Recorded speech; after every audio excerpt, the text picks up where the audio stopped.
yeah, whoa. Look, they can never keep me down, I'm going. And if I ever fail, just know I'll go again. I never quit, cause I know that every loss may lead to another win. I'm going up. I bet when I land, they gon' tell me it's luck again. See that I'm winning, it's harder to watch. I'm setting the stage, you should give me my props. You ain't got no soul, you lacking the spirit. You talk out your neck, I'ma show you I'm with it. I would really hate for you to sit and watch me win again and win again. Whoa. Who the best in this thing? Tell them, yeah, that's me. Tell them who bring the vibe, say, yeah, that's me. Brow, brow, brow. Kaboom. Guess who stepped in the room?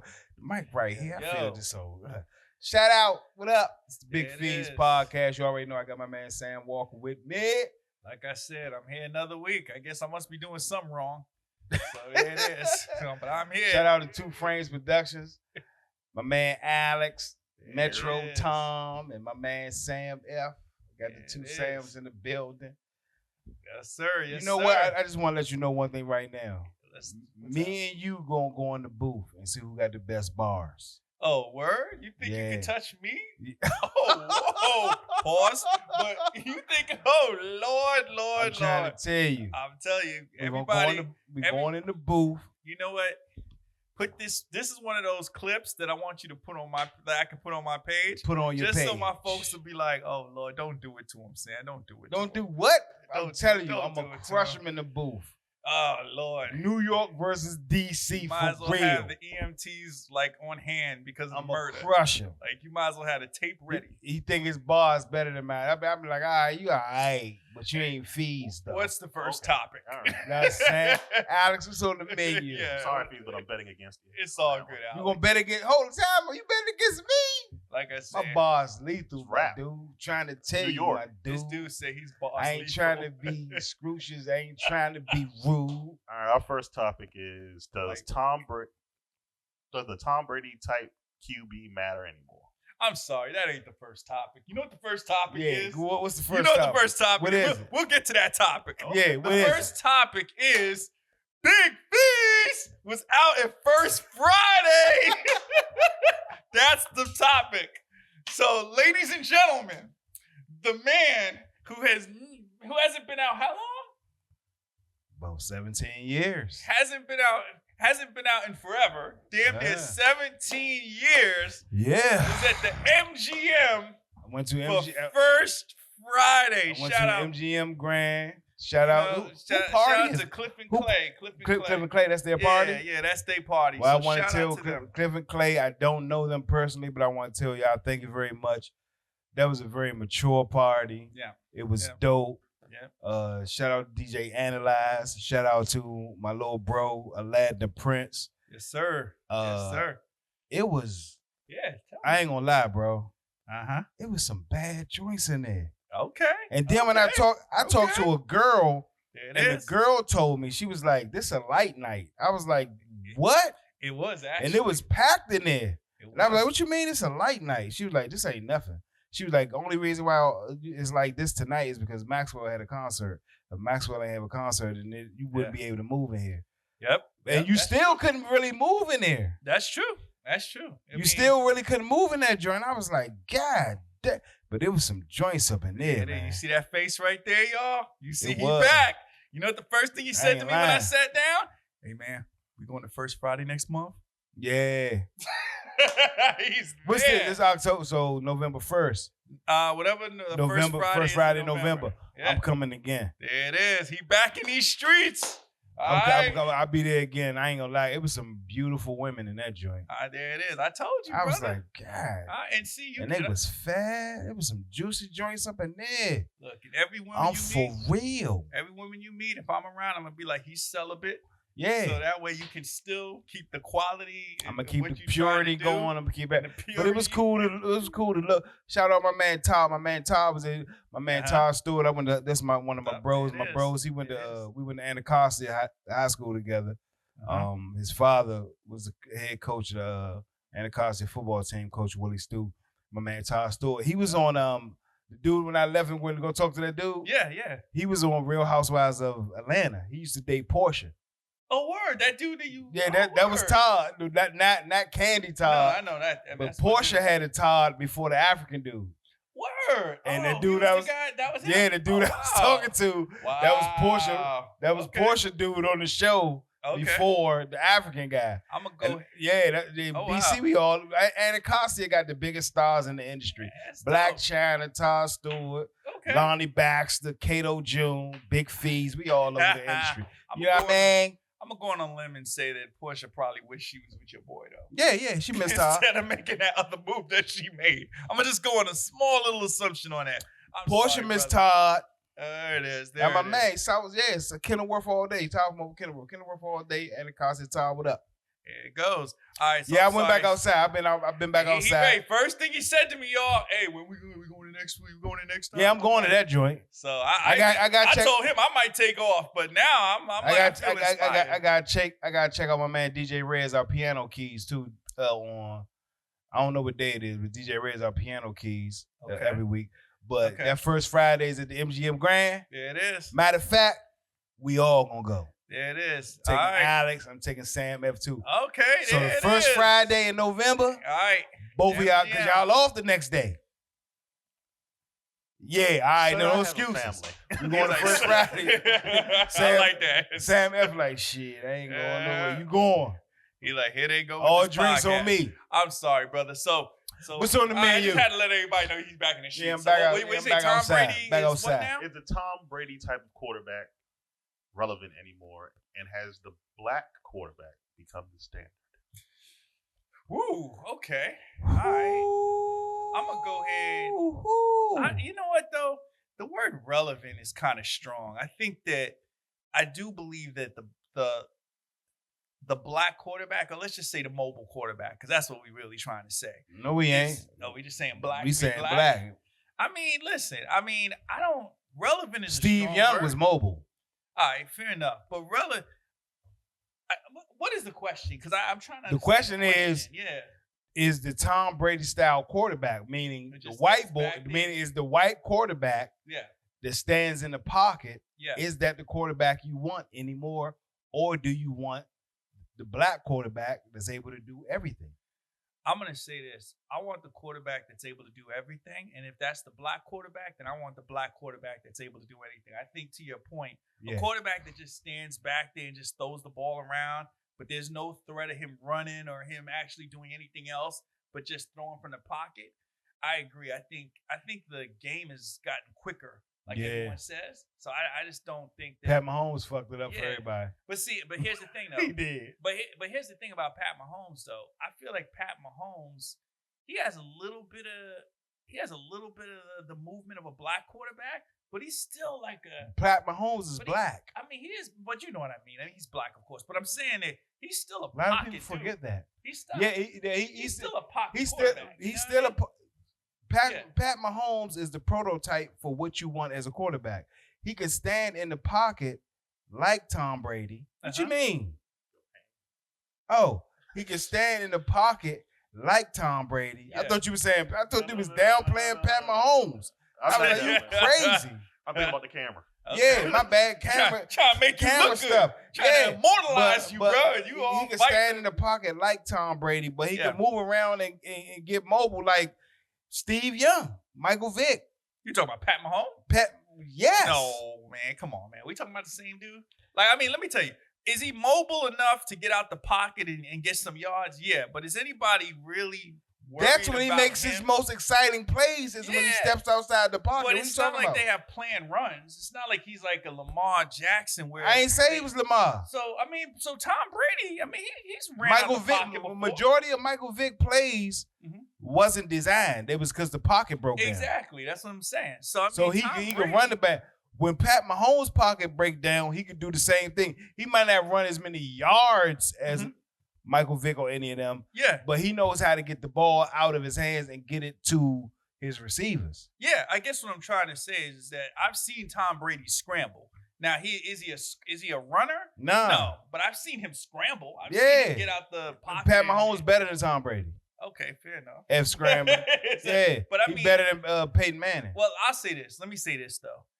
Above black or white, a smart quarterback is a smart quarterback. Let me just put it that way. So if you judge Tom Brady based off the fact that he's not a running threat, then I agree with you wholeheartedly. Like, you need a quarterback now that's a running threat as That's well. what I'm saying. If that's what you're saying. Is then that I agree relevant? with you. Is the Tom Brady style? Just standing in the pocket standing and in just the pocket? dicing you Yeah, up? you can't do that because it's a quarterback right now that's trying to do that, and it's not being successful for him. And that's Justin Herbert out of San Diego. It's not being successful. He's not successful with the Tom Brady style. So you got to even go to Buffalo and look at Josh Allen. Yeah. Josh Allen got out the pocket. He makes it happen. Yeah. Yeah, no, I agree. Justin Herbert can't make it happen like Josh Allen can. Josh Allen even adapted to the Pat Mahomes, Lamar Jackson style. Yeah. Justin Herbert has it. Like majority of the quarter, even look at Jaden. But you know what though? I also think it's a testament to the offensive line. Because if you have a good offensive line that can hold up under the pressure, then it don't matter. So I think part of what you're saying is that you can't really rely on your offensive line like you once were able to. Because if you have an offensive line that gives you like damn near a whole afternoon to throw the ball, then I would not sit here and be like, oh, I don't like Tom Brady. Of course, Tom Brady, if you have all afternoon. But if these offensive lines are like the other brand instead of Downey or whatever that whole that thing commercial was, then yeah, I mean, I think if you ask me though, I think it's more exciting to have a running quarterback. I love the fact that the black quarterbacks are really taking this game. Like, because I mean, I love that. You know what I mean? I brought that up because I was looking at this year's draft coming up. Okay. And every quarterback you don't have that many white quarterbacks, except for the dude out of Texas. Like, even if you even look at Arch Manning, Peyton Manning's nephew. Yeah. Arch does everything. He gets out the pocket, he runs. Yeah. Like Arch Manning is going to be a fucking problem when he gets in the NFL because he's like Steve Young 2.0. Yeah, yeah. He can do the Michael Vick shit. He can do the Tom Brady shit. He can do the Pat Mahomes shit. Arch Manning can do all that. Yeah. So that's what I'm saying. Like the Tom Brady style. Like Tom is not known for running. Peyton is not known for running. The majority of them guys not known for running. Yeah. They known for standing in the pocket and making it happen. Aaron Rodgers known for running, but Aaron Rodgers is a pussy. Yeah, then I agree with you. That's me, guys. That's me. I'll deal with that in a second. But yeah, no, I agree with you, though. I agree with you wholeheartedly. I think a quarterback that just stands in the pocket and just tries to pick you apart versus somebody that's mobile, like, I think at the end of the day, you need the threat of a quarterback being able to run, being able to break some tackles. So with that, like, I think that definitely changed. Ooh, so with that I agree with you. So with that being said, yes, sir. Do you think that more HBCU quarterbacks are going to be drafted? No. Or be able to go into the portal and go to bigger schools? Man, you know what? I hope so. I think, but the problem is you're such a Debbie Downer. No. I'm talking about Alex. Alex immediately. Alex said no. Yeah, I'm gonna tell you the issue. I feel like the knock that HBCUs get, which I don't agree with, is that they look at the competition, and that's the knock. It's not that you don't have great quarterbacks. It's not that you don't have great wide receivers. It's not that you don't have great players. It's just the fact that they look at the competition that they play. And they say, oh, okay, well, you're beating up the Division II, Division III, even though it's Division I, but you know what I'm trying to say. Like, I think that's the challenge. I think the talent is there. I believe, like, look at Travis Hunter. He was at Jackson State with Dion. I mean, now he might end up being the number 1 draft pick. The question is, if he was at Jackson State and he didn't go to Colorado, would he still? That's what I'm saying. Because number 1. I'm saying because of the portal, he was able to, because of the portal. Yeah. No, so that's what I mean. I agree with that, so majority of the HBCU players are like Travis Hunter, and they're dual threats. Mm-hmm. They're dual threats. They're faster. They all that stuff. That's what I was saying. That's pretty much what I was saying. I hear what you're saying. I think you're such a hater. But you're adding two different. But you're adding. I guess what I'm trying to. I've never seen NFL recruiters at. I guess what I'm trying to. I guess what I'm trying to say is there's two different things. You're talking about the individual player, but the reality is when you get drafted, the competition you play against is as important. And I feel like it's unfair to the HBCUs that they don't treat the competition that goes on at the MEAC level or the SWAC level like the competition that goes on In the at Big the 12 or in Big anything. 12 or the SEC. SEC, So okay. that's the reason why I think even though the talent is there, I don't know if it's gonna affect the draft. No, that's what I'm saying. That's what I'm saying. That's what I'm saying. Yeah. Like, is this a tunnel for them to go from a Howard to a UCLA? I Or hope so. Howard to a, that's what I'm Yeah, saying. I hope so. So yeah. is Travis Hunter coming from Jackson State going to Colorado and doing what he do? Is that going to make it open the door for a Bethune-Cookman dude to go to a USC? Now here's my That's what I'm saying. Now here's my question to you. Hater. If a Bethune-Cookman dude goes to USC and he gets drafted, is he considered a Bethune-Cookman draft prospect or is he considered a USC draft Bethune-Cookman. prospect? See, that's where I think, because it's Nah, Travis. because look at Travis Hunter. I mean, he's that's going what to be considered a Colorado draft pick, not a Jackson Travis State. Hunter going to be, him and Shador going to be considered Colorado State, but people know where they came from. They came from the HBCU. That's what I'm saying. I hope so, bro. So, but what I'm basically I'm saying with is, you. I hope so. Yeah, I hope that's what the I'm case. basically saying is that the talent of coming from HBCU matches mainstream. No, I don't think. That's all I'm saying. I get it, but Look at Shador. He's shining. I get it. I didn't even give him a chance, but Shador shining in Colorado. No, I get what you're saying. Travis Hunter, like you said, possibly could be the #1 draft pick coming out of Jackson State. But do you think it's good? But do you think it's good for HBCUs to be treated like a farm system as opposed to the actual school that a player goes to? I don't think that's good, NFL? but that's what it's gonna be though. I don't think that's good though. Yeah, that's what it's gonna be. I dig it. So what we got next, man? I dig it. What's on the menu? I like this topic. Does Bronny belong in the NBA?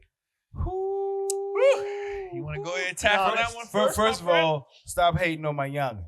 You. What? Stop. Now we're gonna stop. We're gonna put this in Who am I hating right on? now. Stop hating on my youngin, Alex. Who am I hating on? Okay. Man. Does he belong in the NBA? Does he belong in the NBA? I gotta be real. Hell nah. Okay, but at least you're honest. But Okay. I'm gonna say it. All right. I love LeBron. You know that. You know how much of a LeBron fan I am. LeBron, he I loves love you. LeBron. Second best player. Well, no, third best player of all time. You heard him say hi, LeBron. First best player, first He best loves of you, all LeBron. time. Bronny does not belong in the NBA. But it's a huge but. What they say, nothing after the butt. If I mean, before the butt if counts. LeBron Pause. James is my father, and I'm LeBron James Jr., and he has the power to put me on the same professional team as him, and he wants to play with his son to make history, then I'm going to do it. So does he deserve to be in the NBA? No. I don't think Bronny's good enough to be in the NBA. But he's there, and I'm riding with it. Shout out Bron. Shout out Bronny. All right, so my take on this, I got a couple things. I'm gonna try to get through them as quickly as You possible. gonna try to because you're a LeBron hater. I don't have it. First of all, I ain't got no problem with LeBron. So that's number one. I just don't think he's better than Jordan. But I think he is one of the greatest. Let's be clear. He is one of the greats. Get into this but we're not. And And regarding Bronny, though, here's how I feel about the Bronny thing. I feel like there's ample amount of tall players that are in the NBA that don't have the skills or anything, and they just tall. That's all they are. They're just tall, monstrous players. They probably can't even catch dribble much, but they just tall. So the idea of players in the NBA being there and not necessarily deserving to be there, this ain't the first time that's happened. What I do feel, though, is that, here's the thing. As a parent, and we're both parents, you want to do what's best for your kid. I just don't know if this is what's best for Bronny because, and I don't know if I agree with you on that. And I ain't mean to cut you off. But yeah, no. I mean, and I think that beyond whether or not he deserves to be here, the reality is that in high school he wasn't the star player. In college he wasn't the star player, and now he's in the NBA. And basically, it's just constantly being reinforced that the only reason you are here is because of your dad, and at some point he's gonna have to be his own man. I feel And you. I I feel just all feel your like- negative energy. I over just here. feel like, yo, that's the Fucking part hater, that, man. like I said, I'm a father. I will never tell another man how to raise his child. That's on LeBron, and that's how he handles it. But I think that I'm about to I say think, some. I think he should. I'm about to say some real shit that's about to shock I you. know. Hold on. I'm gonna say this though. I think he shouldn't be there, but not so much because of just the LeBron being his father part. I just think that this could damage him if it goes the wrong way. It's going to go the and wrong I way. think that to me, It's going to go that's the why wrong I way. feel like maybe he shouldn't be, because if it goes the wrong way, you got this dude. I mean, no one will ever let this poor kid forget that the only reason he was there was because of this reason. And if he's a bust, he has to live with it. Not his father. He has to live with that. So that, that's the part that worries me. But that's the best I have. I ain't telling nobody. And I think, to be told, here's the other thing that people keep on forgetting. The Lakers, they still made that decision. I mean, let's not front like the Lakers are like, I'm about to go in. like the top team in the I'm Western. So the Lakers, I'm about to go in. I put the Lakers as responsible as everybody else. I'm about to go in. But I mean, go ahead in. But that's all I gotta say. I'm about to go. I'm about to go Go in. ahead. I'm my gonna brother. keep it 100. I'm gonna keep it. Talk it. I'm gonna keep it a buck. So, Easy Tommy, Albert, and Sam Walker. They all y'all gonna be like, damn, really, FEEZ? I'm gonna keep it 100. All right. I love Bron. He's my favorite player. No You know what I'm shit. saying? You already know that. But Bronny in the NBA, that was a dumb decision from LeBron and the Lakers and Jeannie Buss and the Lakers organization. Bronny doesn't add to the Lakers to make them win a championship. And that's all LeBron should, like, nigga, LeBron, you're on the Lakers. Mm-hmm. Kobe delivered. Shaq delivered. Magic delivered. Like, all these people delivered. Mm. So all the shit that LeBron doing right now, Mm-hmm. including putting Bronny on the Lakers, is all selfish shit. Mm. Oh, And I gotta be real. Whoa, hold on. I gotta be real. It's all selfish shit. I understand what you're doing because that's your son and you want to make history and first father and son shit, but Bronny is not even better than Imani Bates that plays for Cleveland. Imani Bates even had to go to the fucking D-League. Uh-huh. And now he's a Cleveland Cavalier. And that's one of the nicest youngest out here with the ball. Imani a dog, Bronny. Once Bronny gets in the game, every head coach is going to be like, lock him up. He can't withstand Devin Booker all over him. He can't stand Anthony Edwards all over him. Bronny not built for that shit, bro. So the whole Bronny on the Lakers shit pissed me off because, first of all, I'm a Lakers fan way before I'm a LeBron fan. That comes from Magic Johnson. So you're a Magic Johnson fan more than you're a LeBron fan. That comes from Magic. And as a child, like the Lakers, I've been a Lakers fan as a child. So you're a Kobe fan more than a LeBron fan. As a child, I'm a Lakers fan. I'm just trying to see where LeBron sits on your list. Yo, I'm just a spectator. LeBron sits on my list. This is a great show right now. He's number 3. LeBron on my list is my favorite player. Okay? But the decisions that's being made right now, like, I want to look at Jeannie Buss and say, what the fuck is wrong with you? Allowing this nigga to put his son on the team and we trying to win rings. I mean, but like, that shit, bro. This shit don't make no sense. But see. Because he's not adding to us trying. Right now, the Lakers are like 1-3 or some shit in the preseason. I mean, and Bronny's not, LeBron James Jr., Bronny's not helping us win. Bronny's not helping us win throughout the entire season. But you do realize that that's been one of the biggest knocks to LeBron's career, though, what you're saying right now. And once again, I don't want to talk about the father to son part because, like I said, I'm a parent. No, that's nobody gonna tell me about my son. No, yeah, it's a beautiful thing. My daughter. It's a beautiful fucking thing. But you understand? But listen, nigga. Hear me out. That's been one of the biggest knocks with LeBron, though. Think about it. He went to Miami because it was about the big three, and it wasn't No, it just wasn't. It wasn't about that. winning a I championship. ain't going there. Hold on. He went there because he figured the best way to win a championship was to get with these other stars. No. And let's all do it. That's why he went No. to That's Miami. why he went. That's He why. went- Why did he go to Miami? He went bro? to Miami to figure out how to win one, not to get with. No, that was Okay. Dude, Bro, it's the hold same on. thing. Hold That on. is such a minuscule Yeah. point. No, it's but- not, bro. No, it's not. So, all right. If you look at every other organization, okay, time out. Let me break y'all both of No, y'all. please, Let me break please, both of y'all please, down please, right please. now. If you look at every other dynasty and organization, Yeah. everything was put in place for these players to win. From the Lakers, Magic Johnson, Pat Riley, and all them, to Chicago, Michael Jordan, and Phil Jackson, and all them. It was put in place. When LeBron got drafted, Dan Gilbert and his Yeah. partners Yes. turned an entire fucking organization over to 3 children: Maverick, Rich, and LeBron. They turned it over to 3 kids. They don't know what they doing.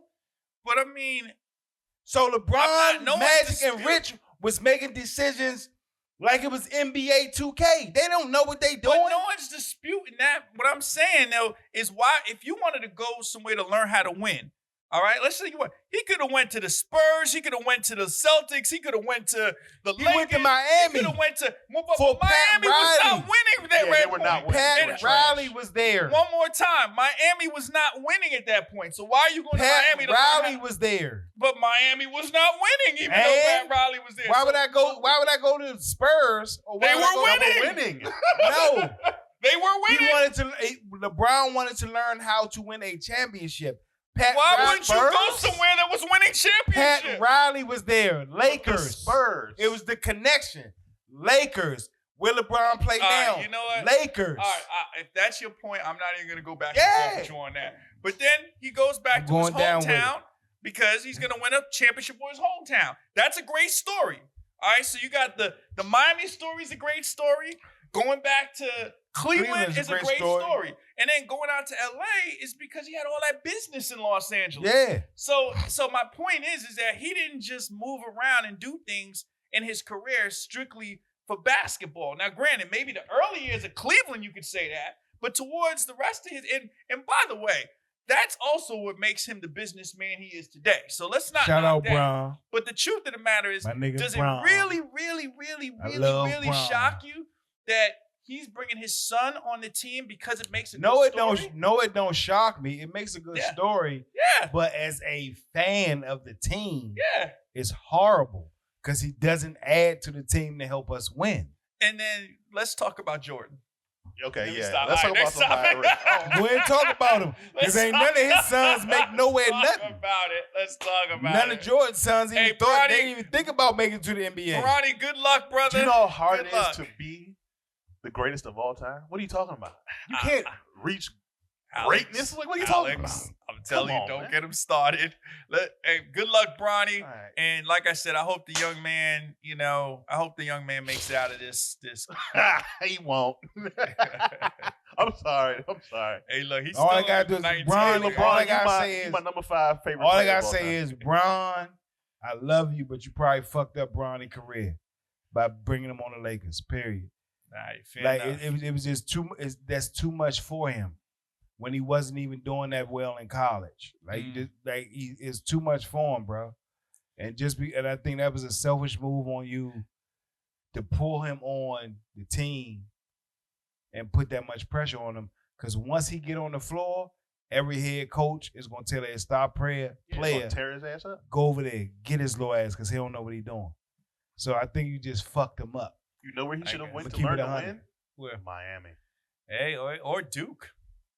Who, as far as college? No. He should have went to Miami. I know what he's Who, talking who, about. Bronny? You ain't catch it? Hey man, you said Pat you wanna Riley. learn to win. He should Pat have Riley. learned to win under Pat Riley. Nah, Bronny. I guess the argument don't apply when it First comes of all, to teaching Bronny shouldn't have went to USC. I don't think. Yeah. But he's in Cali, so Yeah. I think Bron should have sent him across the country. And I'm gonna be honest with you. Uh-huh. I think Bronny should have played for. I think he should have played for HBCU. Oh my gosh! That Can would you have been. imagine if Well, see, Bronny now that played for would've put HBCU. Light on HBCU. That would have been I ridiculous. think Bronny should have played for HBCU. Hey, well, Bryce And can that play way, for one. Bryce, if you play for HBCU, Bryce is actually better than Bronny. But I think Bronny should have played for HBCU, like Shador, like Shallow. Okay. And I think he should have built his shit at HBCU and then transferred to a more major college. But with the route that Bron and them took with him, Bronny's not going to last because after LeBron retires, nobody's going to want Bronny on their team. Yeah, man. Like I said, I wish the best for both of them. What we got next, man? What's on the menu? Let's go from the third best player in the NBA to one of the worst people. Well, in jail right now. R. Kelly. Oh, we going to some. Oh, here we go. Lord.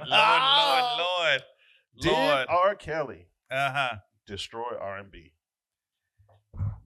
Why are you looking at me, man? I just want to know. Did R. Kelly destroy R&B? I don't think he destroyed R&B. I mean, I don't. It's such a weird question. I'm sorry, y'all. This is a weird question. I don't think he destroyed R&B simply because I think R&B.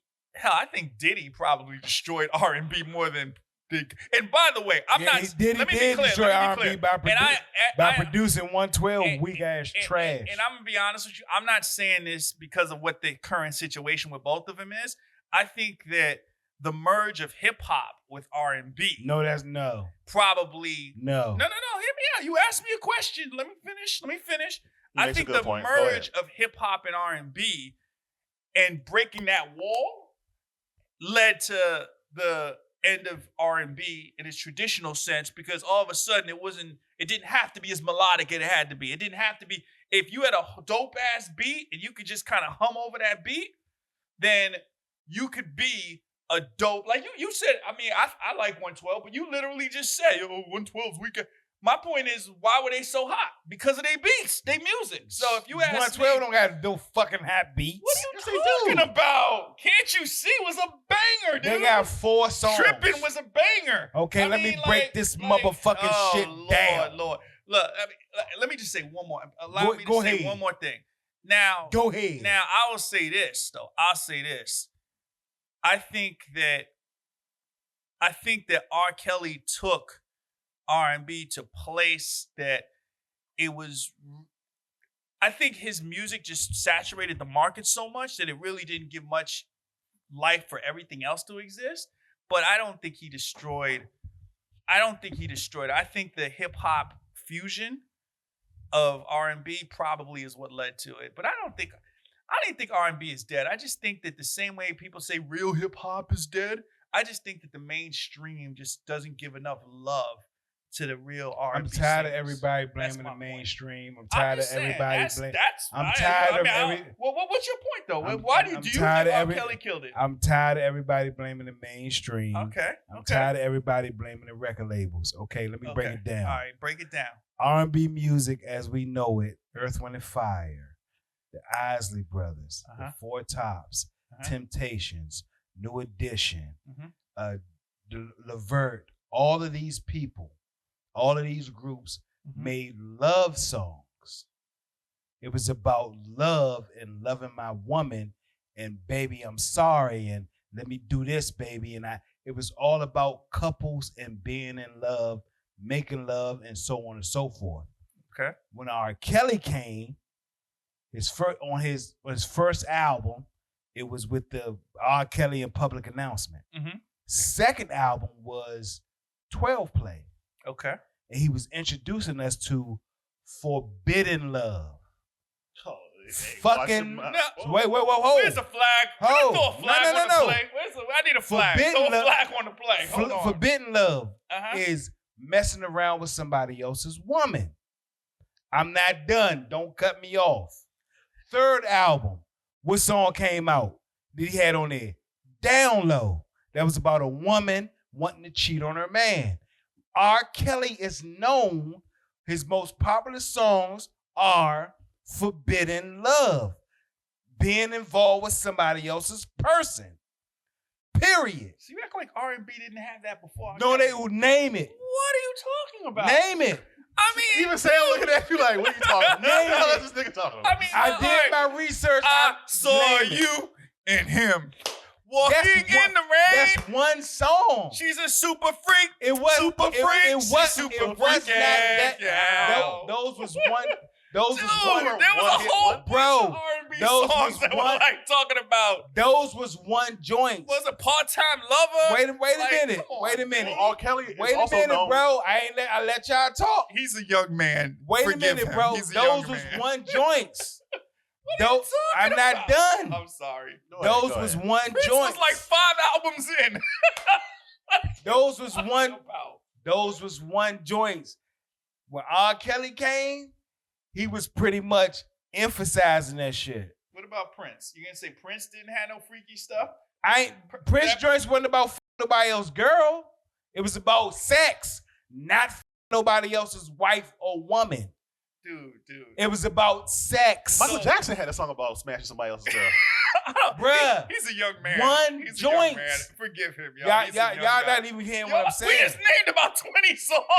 Y'all talking about one song joint. from I each. just thought about it. Hold on. Y'all Michael was on y'all talking about one song from each person. I'm talking about somebody that The specialized whole in it. entire image Yeah. was about What is about their doing whole nasty stuff. entire image is somebody else's girl or somebody else's wife. But what it was about song- I Believe I Can Fly? It was songs I mean, out he there still like, had good songs that had nothing Huh? to do with it. He still had I Believe I Can Fly. I mean, that wasn't his you're whole not- shtick. bruh, he had. I'm not saying R. Kelly did not have love songs, but what is Yeah. he known for? I Believe I Can Fly. No, he's not. Step in the bruh. Name of Love. No, he's not. So y'all I try to watch. Y'all I try to mean, you water say it R. up. Kelly's not known for that? Like, Nah, bro. His I most mean, Honey Love was like a damn near love song. his I most mean, popular Jones. What made him? Step in the Name of Love and I Believe I Can What's Fly. played at weddings? What's more popular than I Believe I Can Fly? Give me an R. Kelly song that's more popular than I Believe I Can Fly. Down low. No. Down Low is more No, popular it's than not. I Believe Bro, I Can Fly. I believe I can fly. Like you going off. Okay, you try. I believe The I can. remix to Ignition. Dude, you worked at a radio station. Are you Haters. crazy? You Y'all worked some at a haters. radio That song. station. Y'all some haters. You bro. worked at a radio y'all some station. haters, bro. You Y'all know some haters, what? bro. You worked at a radio station. You Bro, are that's gonna- what I'm saying. When I saw this, I was like, Ignition is bigger than I Believe I Can Fly? I didn't say it was bigger. The Trapped in the Talk to me, Closet Sam, series. Sam, The please. trapped save in, him. what's trapped in the closet about? Him? Somebody else's Not wife. Somebody else's wife. He was hiding in the closet because Not him. He wasn't the one doing it. Yes, he was. That was somebody. Wasn't that No. somebody else? It was a midget in the closet. No, it wasn't. Smashing somebody. It was. I mean, a small person. I'm sorry. Lord. R. Kelly. So R. Kelly destroyed R&B. I'm saying He was the dude. R. Kelly made it cool for you to sleep with somebody else's girl. All right. Well, I'll say this. He got joints, Yeah. but what he known for? What the girls like him for? All the Step forbidden in the shit. Name of Love. The girls don't like R. Kelly because of Step in the Name I of don't know Love, if the girls Sam. still like R. Kelly though, but that's neither here nor there. yeah, That's a we judgment gonna- The call. girls don't like R. Kelly because of Step in the Name of Love, bro. They like He him also for thought that Bump Hayes and was about a grind. number, Bump so that was they wrong. love him for Bum and Grind, Down Low. Bump This and grind Trapped in the about somebody Closet else's series. girl. That's what they love him for. They don't love him for Step in the Name of Love is old people. That's been played in weddings. It's for old people All right, shit, all right. bro. Well, you know what? Because you're going off on such a tangent, let me ask you a question. When R. Kelly came out, right, Mhm. that was still preceded the movement of neo soul. That's Now, not no remember- neo soul. Hold on, no. I said he preceded that. So my point being is that R&B was still going very strong when all these things that you're saying was That's happening. not R&B. That's forbidden love. No, well, R&B Forbidden Love- different. The point I'm making is that R&B when is Forbidden different. Love was happening, Mhm. R&B was still strong. If your question is what destroyed R&B, R&B didn't get destroyed. If you ask me, until at least mainstream until the last 10 years. R. Kelly wasn't even a part of that Chris mix. Brown, all No. that. Yeah, R. Kelly. Chris Brown was talking R. Kelly crazy. was doing Where like did- the, like, where Chris Brown they- says, "Yo, I'm gonna smash you straight like up." if anything, Where at did they least get it from? And at least Drew Hill, they were like massive not even- behind him. Exactly. Where did they get it from? What are you talking about? They with got it it from R. Kelly, bruh. They got R. it Kelly from was- R. Kelly. No, bruh. They got it from He him. kept it masked. at So least wait, to a wait, degree. wait. Bro, Stop. He started the wave of it's cool to do that. No, he didn't. Yes, he Rappers did. started that way. Rappers did that. Rappers ain't do that. Rappers didn't do that. What rapper didn't have a love song where you talking about I'm gonna just Bro, flip you over and rappers knock you down? we not talking about raps. We talking about love That's songs. where the R&B artists got it from. They got it from the rappers. No, they didn't. They got it from him. So I'm telling you're you. saying that his greatest contribution His greatest R. Kelly's biggest contribution to music is Forbidden Love. Period. and that I don't give destroyed a fuck R&B. And that took it. I'm I'm telling gonna you. show you my hand. This is called a reach. That's not a reach. That's not a reach. Hey, listen. That's not a reach. R. Kelly. It's people that did Forbidden Love songs before R. Kelly, but R&B preceded that.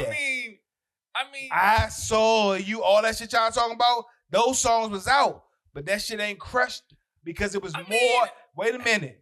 It was more songs about love than it was about forbidden Secret love. Lover. Secret Lover. It was more songs. Y'all ain't getting it. You not understand what I'm saying? Yeah, it was fire. So what was out more? Was more forbidden love out back then or songs about love? I mean, dude, I don't even know what you talking about no more. I'm gonna be front with you. It's crazy. You done lost me so far in this conversation. I don't Because think it was y'all R. Kelly's But- fault. No, definitely No, not R. Kelly. yeah, it I mean, was. we can blame R. Kelly for a lot of things in this Nah, I'm world. not gonna blame him. Bruh, Hey, I'm telling you, blaming him bruh. I'm sorry if you listen to this Them from niggas jail. mad. I'm defending you, bro. Like I'm I not. have no You clue not where he's understand what going I'm with saying. this. I'm not saying forbidden songs wasn't out. Yeah. Okay. But they wasn't out and it wasn't more emphasized until he did it. But I don't think we remember him mostly for that. That what you That's remember what I him was trying for? to say. I You believe keep I on was saying, for all this shit. I believe I can weddings fly and and all then that. That's my point. The stuff I you hear don't at remember him for all weddings. that. I remember for who Space Jam. Who consumes? Okay, I remember you know what y'all talking? Maybe that's you know, your favorite song. You know what y'all Maybe talking? You what know it what is, y'all talking You had a from? little free Hold on, cassette time out. tape with a Time whole out. lot Time of out. R. Kelly songs. You know what y'all talking from? Y'all. Hey, was first that of a all, part of hold your free hold tape? up. Hold up. Time out. Did you have a free tape? You know what y'all. You know what y'all. I had a free tape, yo. Did you have a You- free tape, bro? Hold up. I'm being serious. You know what y'all coming from? All right, where we come See, I come from radio. from? Okay. And so I know the biggest consumer. Hold up, don't say nothing. The biggest consumer of love music are women. Y'all are men, so y'all coming from a man's perspective. Women Yes. understands R&B. Okay. R&B is about love. He came with the forbidden love. Y'all don't understand because y'all coming from a man perspective. R. Kelly, I believe I can fly. Who the fuck cares about I believe I can fly? Women don't. 80 million people. I don't know. No. Women don't care about songs like that. Women care about love songs. Women consume love But songs. did women consume his music? Yeah, and the majority of the music they consume was the forbidden love that he put out. He put out forbidden love songs. Y'all talking? I believe I can fly. So are you Who saying? the fuck cares about that? Yeah, it was a hit, but it's not. It's from a male perspective. Women are the number one consumers of love music. I believe I can fly. Not a fucking love song. So, but hold on. But I think it's all right. Let me get serious. I think you are trying to put two things together. Are you saying that he killed R&B? Or are you saying that he changed? I'm saying he made the shift. The shift I'm saying in R&B. the shift in R&B went from love to forbidden love. Okay, well, He hold on. did hold on. it. I'll even give you that, but he didn't kill it. Like you said, Yeah, your you point put- was No. he killed it. No. If you want to no, say, no. even though I don't even agree with the shift, The shift happened with him, and that killed it because the record labels had to go with whatever was going to watch sell. this, fellas. Watch After this. the labels, you keep on saying fellas. Fellas don't consume R&B music as much as women. Ladies, let's remember one thing. When R. Kelly came out, what did they say? Do y'all remember what happened when R. Kelly came out? Do y'all remember what they said? I have no idea. When R. Kelly came out, they said that he was a rip off of who? Aaron Hall. Aaron Hall. All right? Was Aaron Hall simply making regular love music? Or was Yeah. Aaron Hall making risky music just as much? Aaron Hall, what name? Aaron Hall was wilding out just No, as the much. what guy was doing? Guy was making love songs. And you know what? I'm not even Guy gonna was go making through the love whole, songs. But my point, go ahead, Sam. I know you want to speak. Say, What about Keith Sweat? and Keith Sweat, make it last forever. Like, How many? And then actually women. How were making many? love songs too, like How Adina many Howard. forbidden Adina songs? Howard was wilding out. Adina Nah, Howard, bro. Adina Howard. Y'all talking about? You say R. Kelly This is what I'm telling inspired you. Adina Howard? Wait a minute. Faith Evans. Y'all I talking? told you, Bad Y'all Boy talking had a about? lot to do with Y'all it. talking about artists that made one song. I'm talking about an artist that specialized in it. Okay. All right. Specialized in it. I don't know One about song. that. Yeah, I know you. I still One think- song compared to somebody specializing in it. R. Kelly specialized in it, bro. Sometimes you got. He specialized in forbidding everything. I'm waving the white flag. Wave that mother. Where's that? Wait, I am waving the white flag. We're not waving the Wave white it. flag back here. Nah, you wrong. Wave it. Because me and Sam, And I want you to every wave time we road trip, we got R&B blasting, and it ain't R. Kelly talking about, you know, But y'all playing, you upside y'all down playing and all. one artist. no, They got no, one. no. Y'all playing artists. They got Artists. one artist. They got Dude. one song about that shit. Prince was wilding like The Isley Brothers had a song about that. yeah. One song. You're not hearing what I'm saying. Huh? So you're saying I'm saying that when he go in ahead. a whole Listen, I Hold on, can't. time out. You Sam said- talking. Wait. You said Somebody's the Isley Brothers. But the thing Sam- is, no. Sam The thing F is- talking. The thing is, Isley Brothers was always talking about somebody cheating on him. So what you talking yeah, about? it is. Yeah. Not all the time. Somebody steady rocking. That's now. his That- main thing. Not all the time. Not all the time. Not all the time.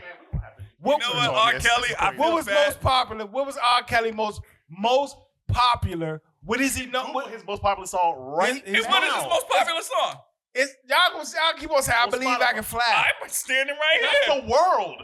The world thinks that. You can't compete with them. It's like The world against that's like women. saying Michael Jackson's Yes, most popular song. is- R&B What? only. LL Cool J. R&B only. You know, he probably put that on rap. R&B It's cool. consumes women. Your arms is too Women. strong right now. Your forearms is too strong right now. Relax. Black women. We forgot about They keep Tank. on- I mean, what Tank was after. Women, but yeah, Tank, bro. Tank too. I mean, Tank has a whole album's worth of R. like, Ke- really, and then after R. Kelly, what you happened? know, salacious. Confessions, Usher, and everything else is all about. I think you giving R. Kelly. R. Kelly has a I'm lot on his keeping it plate. real. After you My really Way, putting Usher more on just R. changed. Kelly's Like plate. the industry basically changed him. Yeah. Usher. After My Way, And Like I said, I think you're putting a lot on R. Kelly, and he already has a lot on him already. So I would leave. I ain't putting a lot on. I'm just saying You in really are. general. You saying he killed R&B? When all that when that whole in the closet, when that whole down low, when the whole Ron Isley, all that made it cool. I think what killed For R&B that made was- it cool for you I'd to rather cheat. say hip hop, It did. or I'd rather Yeah, say auto because- tune. Auto tune or Rappers hip hop killed it, killed yeah. R&B. No, it didn't. Both. Auto-tune Yeah, I and mean, the but I rapper. don't think Auto R. tune Kelly- ain't kill it. Leave R. Kelly. Hip hop ain't kill it. R. Kelly, I'm a withdraw the charges Nah, on this I one, ain't bro. withdrawing. Like, God we're damn. gonna take the charges away from you. When you on talking this about one. forbid, we when throwing these ones you away. start talking about R&B is about love and loving your woman. hold on. Go ahead. What about Sid. Joe? Joe had multiple songs. Joe, I mean, there's He so ain't no many cheating, other artists Jones. that have multiple songs. It's like, a lot of artists that have multiple songs about love. Rick James was a wild But the boy. person who influenced the industry the most when it came to forbidden love, I'm sorry, Was it's R. Kelly? It's R. Kelly, I bro. think you trying to. I'm not putting that on him. Hold on, but did R. Kelly rip it off from Michael Jackson? Because Michael Jackson was over here talking about cheating with some other chick and her calling his girl. You and, keep and on telling her where naming he at. one It song don't matter. over an The entire catalyst. movement. The catalyst always starts with one thing. No. That's the way it works. That don't count. At the beginning, Lord. and then everything else streams from it. Hey man, I'm sorry. I ain't too proud to bet. What's the next thing? Kills did it. Exactly. Free kills though. Free. All right, here we go. Free Oh, Kells. whoa, whoa, Did you whoa. say I'm Free bleeping that Kells? one out. Hell no. Hey man, like I said, I'm gonna withdraw those charges from you, man. You for got that. a lot. You got a lot going on, Kels. You got don't too need much that extra charge on you're your trying to plate. give me. I'm sorry, my nigga, but you just came out Trying with to- the bullshit, and that was it. Trying to hit you with manslaughter of R&B. Exactly. All right. Let's see where this one. Let's see where this one goes now. Is Snoop Dogg the Killed it. most influential rapper in hip hop history? Is Snoop? Snoop, the most influential rapper in hip hop. I would say yes. Yeah, that's tough to go against that one. Yeah, I would say yes. I think so, man. I think Snoop Dogg. Yeah. Snoop deserves an honorary Grammy. Yeah. He deserves an honorary Oscar. He deserves a lot. Like Snoop, they need to, like, what's that award the Hov just got at the Grammys last year? Was the I forgot what they call it, either Lifetime Achievement or yeah, did Snoop like get that? that yet? I'm kind of Snoop should get all of them. yeah, I'm kind of shocked that Hov got that before Snoop. I mean, I would say this. I'm not shocked about that, but I will say that Snoop is the most influential rapper. Snoop. Like, I think, but let me be fair. But let's put this in perspective. I think what Snoop has done in the last 5 to 10 years is incredible. Like, he has reinvented himself. 5 to 10. Yeah, no. Maybe 30. I mean, no. I'm saying when he first came out, he was just a rapper. I'm saying the last 5 to 10 years, like when he first Flag came, on the play. Well, he was. Talk to me when he first came out. When Snoop first came out, Yeah, what did I say wrong? he was just a rapper. When he first came out, and I'm not saying he was a whack. He was one of the great rappers. When he came When out. Snoop first came out, Yeah. he was a motherfucking entity. He was a movement. No, I'm not. Well, let me remember the American Music hold on. Awards. I think you're taking my words wrong. He Yeah. was a great rapper. He was a movement. He was an awesome hip hop artist. Period. I'm sorry. He changed the Snoop changed the game. No. Yeah, definitely. I mean, he's the only, like, people can say what they want to say about Too Short, but he's the one that made it acceptable. Oh yeah, Snoop changed the game. So like, but I'm gonna say these last 10 years though, I don't even think the young kids of today look at Snoop as the rapper that we know him as. I think they look at him as the television host. Shout out the Snoop, Olympics, the movies, the Snoop. like Snoop. I mean, his level of relevancy after 30 years. Snoop is like, that dude. Like, man. he really is. Like, Snoop the biggest rap. Snoop more popular than Hov in the world. I think so. I the believe world. that. I've heard that. and I believe Snoop it. Snoop was more popular than Jay-Z in the world. Yeah. Like He Snoop is to this day. No, I'm sorry, but Snoop deserves a whole lot more. Like, I love Hov, my favorite. Everybody know that. Yeah. But Hov shouldn't have got that award at the Grammys before Snoop, bro. You know what? When people like straight up, when people put their top 10 lists together of rappers, if Snoop ain't in your, I hate to say it, when they leave people like Snoop out, it's like I have to throw away your list. Yeah. Because like your level list is trash if Snoop ain't in it. Like if you want to say lyricist or whatever, that can be debatable. Your But when you say the top 10 rappers of all time, Snoop is in there. Snoop, if you don't have Snoop in your list, like I don't even think share me every that list. rapper from New York to down south to the West Coast got every real rapper got Snoop, and they man Snoop should be in everybody's top 5, my nigga. You know the funniest thing Snoop about is Snoop? Rock Kim will probably be like, you got to I'm put gonna Snoop Dogg in tell there. you something that's real funny. You got to about put Snoop Dogg in there. If you remember one of our earlier shows when I was like, when I came to DC, it was shocking to me that y'all roll with the West more than the East. And then, of course, you explained to me the dynamics between the New York cats and the DC streets. But I will tell you this. Most people in the East Coast, they might not have rocked with the West Coast, but for some reason, Snoop was never that enemy. Like, even though I know he got his bus shot up with the dog pound, but if you ask me, that was probably more about the dog pound. Like, Snoop, even here on the East Coast, everybody likes Snoop. Like, Ain't No Fun and all that other stuff. Them songs was playing in New York. So Snoop was, I always tell people, like, when they say East versus West, Pac, yeah. Dog pound, yeah. But when it came to Snoop, that was one of the more amazing things to me. Like, Snoop, everybody in the East really messed with Snoop. It was really, like, everything, like, it was just I think he's just an incredible, transcendent artist. And I just think that the fact that he is maintained He need to be honored, bro. He should. You know what? TV Hey, One, look, Radio One, BET if honors. I'm back in the game, man, Snoop, we're going to Snoop, honor you, my brother. Grammys. We are going to honor Like you. this year, you know Jesse Collins, don't you? Yeah, I know Jesse. Yeah, So- you might gotta shoot Jesse a text. I'm Shout serious. out to Jesse and the JCE team. Yeah, Like, shout out yeah. Jesse Collins. Yeah. Jesse produces the Grammys every year, doesn't he? He's one of the producers on the One of the Grammys, producers. yes. So I'm putting in my Super request Bowl right. and BET Awards. and the rest, Super Bowl and all that. I'm putting in Yeah. my request to Jesse Collins right now. Yeah. Snoop should be honored this year. Like you can't, I'd agree with that. you can't let Snoop linger around, bro. That's Snoop fucking dog, bro. Yeah. Like Snoop is the most influential rapper on earth. Yeah. Not just this country. Yeah. On earth. Snoop Doggy Dogg should Uh-huh. be honored at the Grammy. If Snoop, and you got to give him a set on the Hey. Grammy, everybody in the audience is going to know his song. Snoop Dogg should be honored at the Grammys this year. Yeah. Him and Dr. Dre should be up there rocking out. I'm advocating for Snoop, bro, for real. Yeah. And I'm gonna say, I just want to say one more thing before we move on to the next thing. Besides his greatness, and I'm sure he came through the radio station, Greatness, likability, he is credibility, I'm gonna tell you, on real talk, marketability. if you've never met Snoop, man, he Cool is one of the mother, coolest. He's like a real. He's a real. I remember one time. What if I'm sorry, You I'm know, gonna cut you off. No.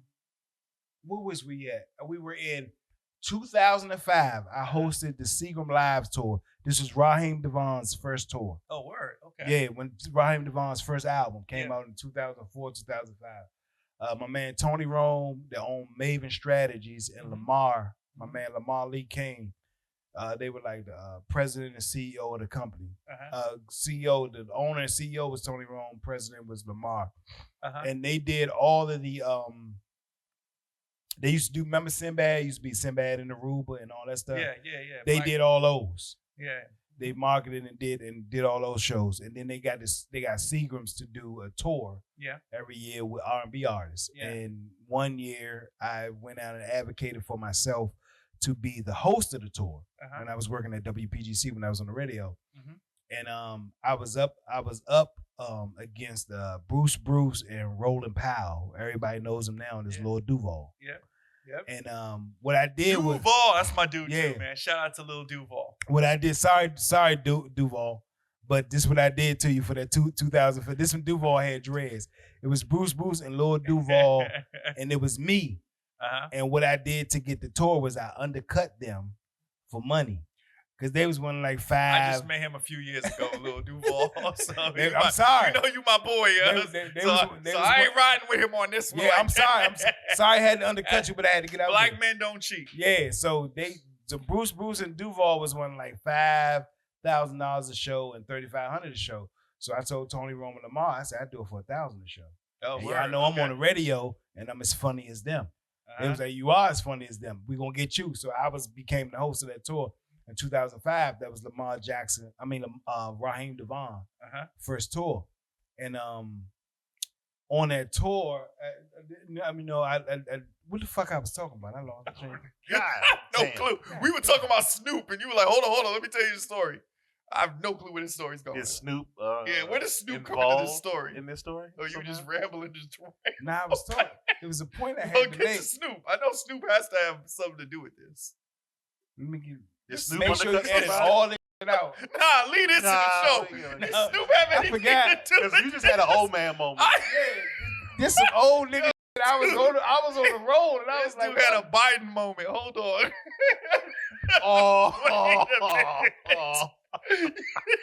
What are you like? I thought he was going somewhere with Snoop. He just talking and talking. I could carry my own It golf was clubs. Snoop. Oh, that's what it was. Okay, so I forgot where we was in. Leave this game, yo. This is amazing. We was in I think it was Memphis. We was in Memphis, Tennessee. Okay. On the tour. Okay. And Snoop was there the same time. The club we was at. All of y'all. This is the longest roundabout story. And we was there at the same time Snoop was, and this was Snoop was doing his remember Snoop was doing his porn shit when he had all them girls? Oh, when he was with what's his name? The guy with the cup. What's his name? With Bishop Magic Don Juan. And they was in Memphis. Okay. And that's where this is going. Where the story was going. That's where this is going. And that's where I met him at. We was in Memphis at the same venue, and he came with all these girls and shit, and I chopped it up with him. That's what I was. You said, I don't know how he went to Lil Duval. Right I don't even want to talk about this topic. Right, What's the next? I'll tell you all my story some other time. I was about to say something about Snoop, and now I don't want to. I don't know. Okay, Snoop is a really cool dude, though. Yeah, He he's a really cool is. nigga. Yeah. Greatest rapper. Greatest all the time. Most influential, definitely. of all time. Somebody got beef between Choke No Joke. Who got beef with Choke No Joke? Oh God, I meant to tell you to take that one off. Okay. First of all, let me clear the air on this. I do not have beef with Choke No Joke. You know what? I'm gonna tell you about this dude PHEEZ for a second. Anytime, BET or anything comes up, the first thing he's like, yo, do you know this person? And then No, because then it's like, do you I seen an subscribe to this interview. person? I saw an interview with Choke No Joke. First of all, I don't know Choke No Joke, but I love his content. I love following him. Okay. I love listening to the shit he has to say. That's cool. And I saw an interview with Choke No Joke, and he was like, he used to work at BET. Yeah. And he said that he was the creator and inventor of the BET Hip Hop Awards. And I was like, okay, let me. yeah, so that's why I was like, you've been at BET since you was like 9 years old. So I know you would know him. And I was like, I never knew Choke. So I brought that up to say, when he left Rockefeller, he got hired at BET or? Okay, so I'm gonna be very frank. I can't tell you the Choke story. I mean, I honestly when I say that to say, when I met him, he was, his name was Arthur. Like I didn't know, like I guess Choke is what I kind of learned later. Now at the time, I was in DC working at BET and he was in New York. So I'm gonna be very clear. So I don't know how he even got to BET. So I learned a lot about his past with Rockefeller and all that the same way the rest of the world did. I'm gonna keep it a buck. Now, in terms shout of out to Choke though. No, hold on. I'm gonna go where you really want to go because I know where you're going with this. So, in terms of this dude's just stirring the pot. The thing about it, and I'm sure everyone that was there around that time probably chuckled a little bit. He didn't create the Hip Hop Awards. Let's just start there. Like, did you see that though?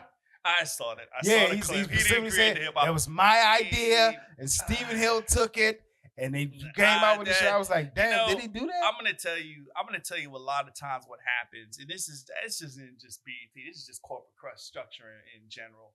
I mean, corporate in general. People send emails. People send texts. I don't know what email he might have sent. I don't know what text he might have sent.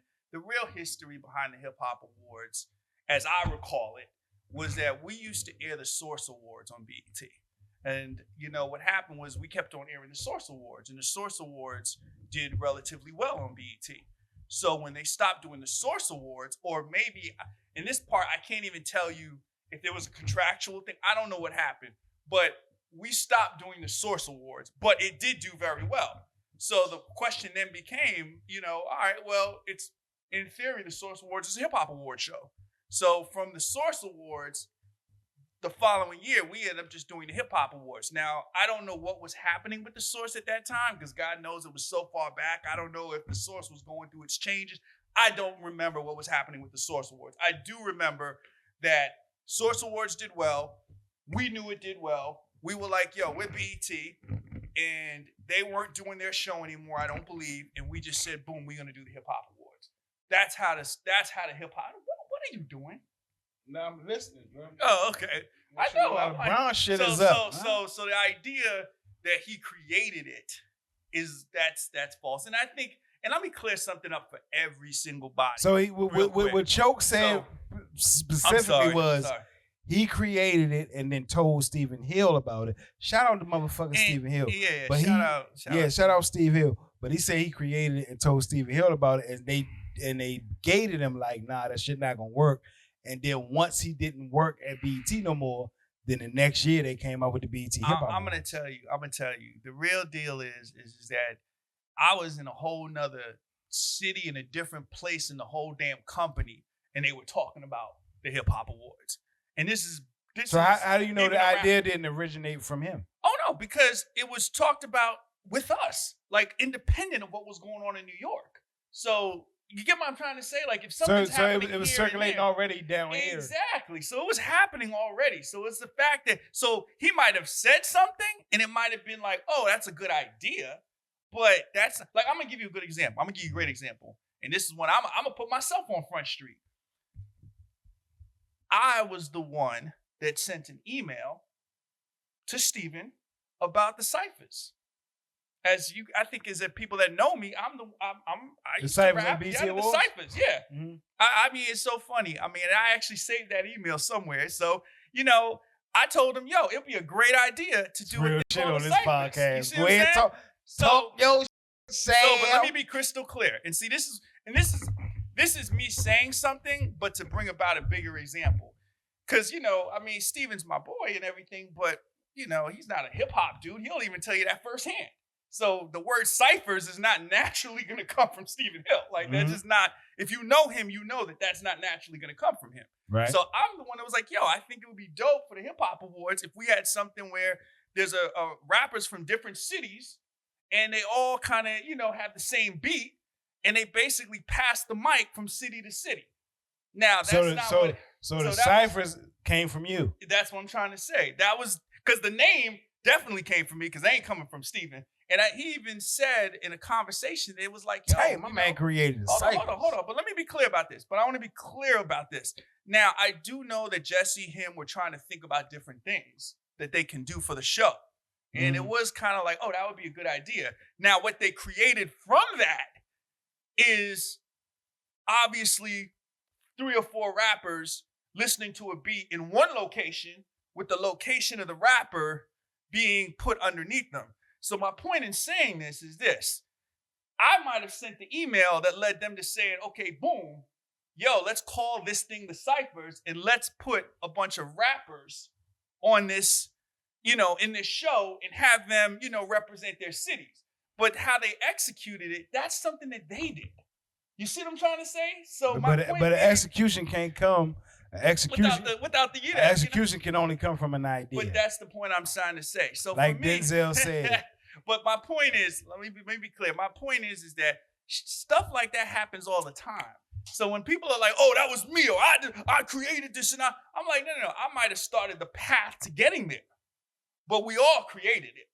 And for me, I'm like, look, I have no problem being like, yo, I was the one that brought it up in the meeting. But when people are like, "Oh, I brought it up in the meeting, but I created it," I'm like, dude, why does everybody got to act like just because they came up with one piece of a puzzle that they created the whole entire damn thing? Like, I mean, hold on. You got me on my little hi-hat. Give me 1 second to get this off. Do your thing. Like, I'm going to use another example. The BET Awards, it was something that people had been talking about for years. Like, no one single person could ever sit and say that I created it. It was something that it was talked about for years. The execution of it happened after we did our 25th anniversary. So do you think? You see what I'm saying? And then it was like, oh, we can do it on this level, so let's do the BET Awards. But if one person says, I am the one that created it, because I'm so fine. you know, that part, yeah. So what I'm saying You get is, what I'm trying to say? Okay, so basically so I think I understand what Choke is saying. Choke is saying the creation came from my idea then. Well, I don't know what he's saying. So I'm gonna be honest with you. That's what he pretty much saying. He can say what he said. I sent it to you. He was pretty much like, I told him this, I told them that, and then so I got my idea. This is the Big PHEEZ podcast, but everybody right here is a part of the creation. So probably what he's saying is that the creation came from my idea. And I'm saying if he would have said it that way, would you been cool? And I'm gonna say this: he can say it, but it's not entirely accurate. You had the idea for the cipher. My point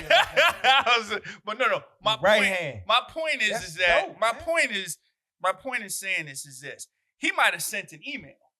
All right, he might have had a conversation, but the idea behind doing it was already in circulation. That's what I'm trying to say. So from his perspective, it might have been, oh yeah, I created it, but I'm here to tell you that was already happening.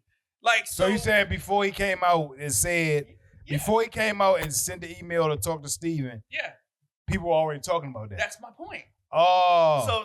So he don't know that. That's my point. Like, I don't know if he knows it or not. See, that's why, I can sit here and be like, oh, he knows it. Choke. I watch I don't know. But Choke no joke. But I can sit here and tell you that what spurred that idea was really that like I said, the Source Awards were on. The Source Awards were getting a lot of love, and we stopped doing the Source Awards and we just did our own joint. So my point is that he might have said something, because there are people, you know, I hate to say it, there are people that just do that all the time. Oh, I created this. And I'm like, yo, why does everybody gotta be acting like you might have had a great idea, you might have said something at the right time, but that's not to say that people weren't already speaking. You know what I used to tell people that came to my office? Real talk, I'm gonna keep it a buck with you. When people came to my office to give ideas and stuff, the first thing I used to say to them is, before you even say your idea, just know one thing, that great minds think alike. And there might be other people who have already come with this idea and already said. That's my disclaimer to every old shit, man. Because, you know, if you brush people off and you tell them, oh, do the paperwork, then they go, oh, man, you too uppity for me, man. So it's like, all right, cool. I can't brush you off. I can't send you the legal route. So I'm going to talk to you man to man or woman to woman. But I have to let you know that your idea might not be as original as you believe it is, because you don't know all the conversations that are happening around. And that to me is where I get blown, because I'm like, why does everybody think that they create everything just because they had one conversation with one person? You said that to me before. I said it to you, yeah. So, I mean, I can only imagine how it is. PHEEZ. Like, great minds think alike. Don't think you're the only person that thinks like that. Yeah, it's like, I was like, I'm the only nigga that think like that. Listen, no, you're it's not. like somebody watches American Idol and they come in the next day, yo, I got a brand idea. What if BET has its show with a bunch of people and they judge singers and stuff like that, but they do it a black way. They do it like a black person would do it. Yo, that's fresh. And then if we turn around and do it, yo, man, it's because I told Sam Walker that. And I'm like, no, like other people ain't watch American Idol?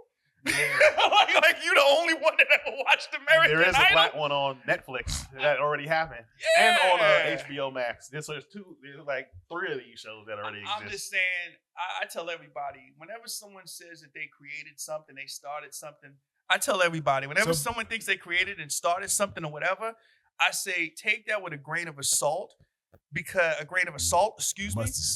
Because the reality is that you might say the idea, you might have had the conversation. Hell, you might have been in the inception of it. But when you say you created it, I'm like, that's a mighty strong phrase. Hits from the street. I can sit here and tell you that I started the show. I can say that definitively.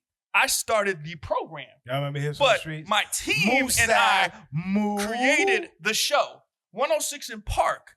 The people behind 106 in Park, they started the program, all right? But they all created it. So this idea that, this one person just woke up and thought of every single element to 106 in Park, the world doesn't work like that, yo. So I hate when people think that that's how the world works. It's a collaborative effort. Yeah, that is weird to say. So Choke, like you might... It's like, yo, I created this. With Choke, no joke. I don't know him, but I like his content. Hey, look. Choke, you might owe Stephen Hill an apology for that. Now, for real, because you just put Stephen out there. Trust me, Choke is gonna gonna get on me. He's gonna get on you. And now he ain't gonna get on me. I ain't working at BET. Oh, he probably like, y'all heard the Big PHEEZ podcast. I shout out to PHEEZ. You're a real nigga, but I got some to say. We're about to get in that Choke, if you want to come down to this motherfucking Choke, it's all good. But I'm just saying. Like, your idea was that, but it took a lot of people to create the BET Award. Yeah. But shout out to Choke, though. I just wanted to get that straight. What's next on the menu? What's next, brother? All right, let's get to that. Some industry stories. You did yours. I did my DMX shit. You got to do your shit. That's how we closing it. How long are we into this podcast? We're a little over an hour. Hey, man. So I did see online, and I don't know if this is accurate or not, but if it is, I want to congratulate my boy Big Tinker on his I think, please look that up. I believe I saw that he's gonna have his first child. So I guess in honor, Tinker like 50. I guess he's still a man though. I mean, shoot, what's wrong with that? I ain't saying granted, wrong when his with kid it. hits college, I don't know. Man, Tinker got a weird history, man. I don't even know how man Tinker history got weird. But in honor of Tinker, I'm gonna go ahead and say he owe me some money. Shout out to Tigger though. Shout out to Tigger. Shout out to Tigger for being a Hey, father. congratulations. On his way to being a dad. 51 years old. I've been a dad now for 21 years. I got my oldest daughter 21. Congrats. And then my middle daughter is 16, about to be 17, and my youngest daughter is 10. So that fatherhood is real, my nigga. So tell me if I should collect my money or not. So He ain't gonna have it. He like, You yo, I a got child coming. Hey, well, you That know what? That money he owe We're you. gonna chalk this $400 or $500 up to what do you call it? A gift? What do you call a gift? Yeah, you gotta give him baby shower, all that. You know So what I mean? my story is a story of how he owes me money, and the story goes that I don't even know if this is an interesting story anymore. You ever just thought about it? But I'm gonna just go with it. So one day I was in Spring Bling. You remember Spring Bling? Dang. And I brought this story up DIDNT. today. So I'm at Spring Bling, and a shout out to my boy Rico and a bunch of other folks. There was a whole bunch of models that were in the hotel, and they needed to get to a club appearance. I don't with think Tigger. y'all really understand like how Spring Bling how was shit spring used break. to If be. y'all know Spring Bling, shit used and to for be. the record, that's the same thing. I heard people saying, "Oh, I created Spring Bling."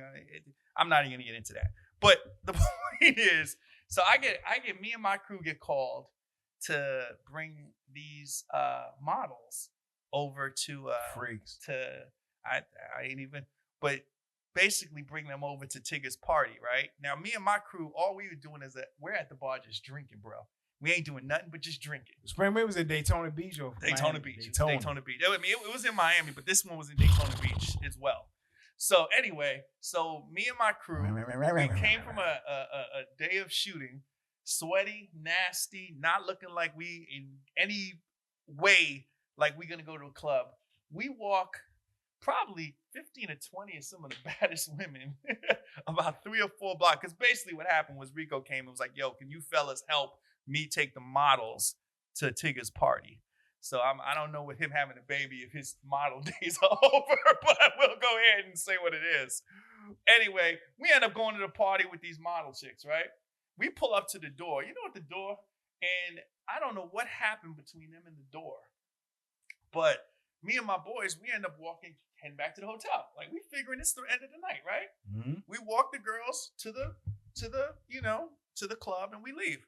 All of a sudden I heard, Sam, we need Sam at the door. I'm like, why y'all need Sam at the door for? Like, all I was doing was walking the models to, hell, at very least, Sam got the models to the door. What does Sam need to do? Then all I heard was the door guy, the manager. Man, Sam, how you bring all these women into my place and blah, blah, blah. And who's going to pay for all the women in the club and yada, yada. So I'm in the middle of, I want you to picture this. All I was doing was me and my crew were walking models to Tigger's party for Tigger. And I got the women to like right behind me. I got a door man and a manager in front of me. And all there is Sam, what the hell? And a whole bunch of yelling and screaming going on. So let's talk about my choices in this situation. My choice 1, I can be ignorant and violent, like a young man, Choice 2, I can basically just walk away, in which case now I got a whole bunch of beautiful models looking at like, oh man, this dude just left us stranded on the street, don't want to right? do that. Or I had I'm to leaving basically ladies. be like who I am and just pay for every last one of those people to get Pay into for all the. it. I did. Yes, You paid for all the I girls. paid for everybody. to Why? just Why get do in. you do that? Because I had 3 choices. Either it was gonna get ugly, No, I'm saying- or I If could have they walked told away. You, if they told you bring all the girls to Tigger party, why you just ain't get Tigger? Tigger. And that's the best part. Yeah, Tigger I would've said got- get Tigger. You know what? Nobody could get Tigger. No one could find Tigger. And you know and he, Tigger. and so he was in there. he was in there. Yeah, I wouldn't have paid for shit. So my whole thing was, so here's I'm like, I wait for Tigger. I'm gonna tell you, here's the problem. I wasn't gonna just stand there and wait for Tigger neither. Having this dispute. So for me, it's like, all right, what am I gonna do? Like, once again. Can I ask you a question? Yeah, talk to me. What's your question? Did you get any after the office was over? No comment on any of that. Yeah, we see. I tell you, I want my mama to listen to the podcast. No, you don't. Always You know what? gotta have Don't the nobody most want their mama to ignorant, listen to this whatever, podcast. It's whatever, the Big PHEEZ podcast. Whatever. So long story If short. you got some ass at the end of the story, then it's worth it. If you long didn't, story short, then you just wasted. How much did you pay to get them in there?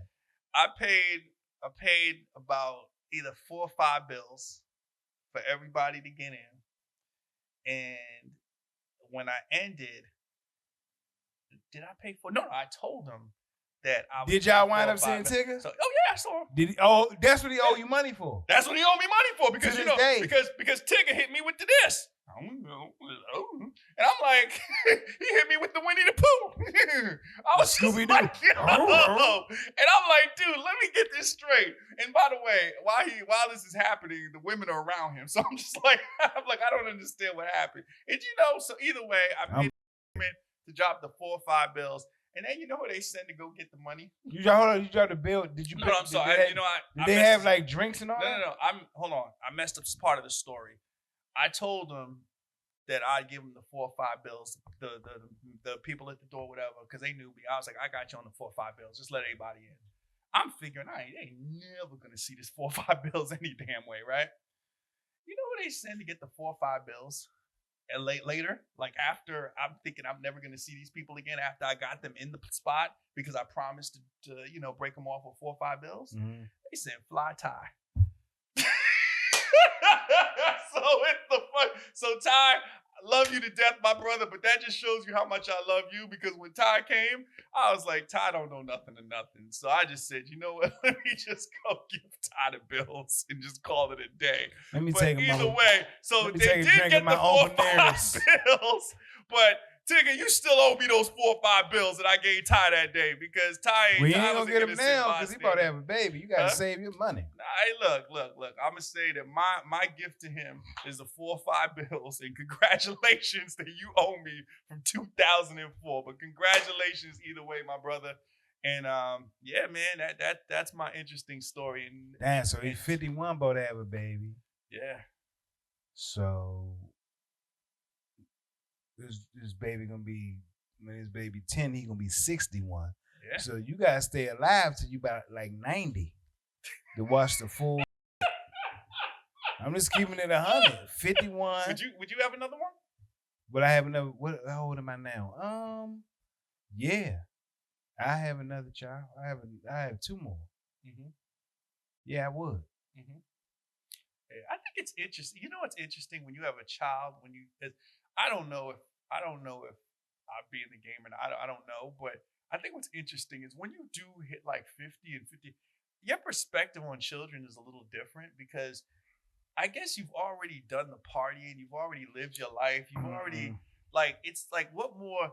I don't know. I guess it's now granted for women, I know it's completely different, but I guess deep down, it's Whoever she is, she's definitely younger than him. No, really? Yeah. She's definitely younger than him. It's Tigger like 3 or 4 years older than me. Uh-huh. So she's definitely young. So I get it. Uh-huh. Now you gotta have some drinks. Well, congratulations. So 10 to him. years from now, Start nigga, saving for college so because now, God knows like, how much you that's can't gonna drink, be right now. you can't smoke, Nope. and you gotta take CMOS every day. You gotta see your 6 because you got 10. In 10 years, they'll be 10 years old. That's it. And you'll be 61, and you'll be like, "Damn, I'm 61 with a 10-year-old." So now you want to see him to get 20, you got to be 71. So you got to holistic this shit out to the end, my nigga. Hey, listen, man. Like I said, Shout out to all the people. congratulations to that, Shout man. out to all the slutty girls that was having sex in junior high. 'Cause they kids grown. Just Like I said, man, I want my mama to watch the podcast. you do. Well, she ain't gonna hear that story. She's gonna hear a part of it. You messed it up at the end. Is that the end? I Yep, think that's the that's the end, right? Okay, that's the motherfucking end. And see you later. Big PHEEZ podcast. All right, big- LeBron is the GOAT. PHEEZ is in the streets. PHEEZ is in the streets. Take care, y'all.